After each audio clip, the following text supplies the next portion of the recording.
how to turn off sharing messages between the iPhones.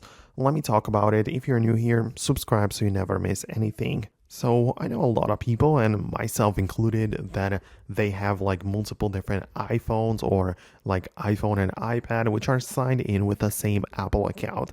And in that case, it's gonna like share messages between those devices, most likely through the iCloud. And you can manage it by checking out the settings app on each device, basically clicking on your profile and at the top, and inside of the iCloud you can see all of the services which get shared across devices and kind of like backed up to iCloud.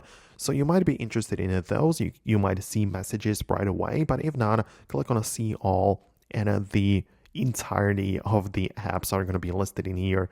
And you might be interested in turning off the messages in iCloud, which basically means that you can turn it off like this. And you also see some details like how many messages are already synced and how much storage it takes up and when was the last time it was synchronized and shared. So you can turn it off if you don't want it. And of course, you can turn it off on all of the devices where you no longer wish the iCloud synchronization to be working. So that's basically how it works.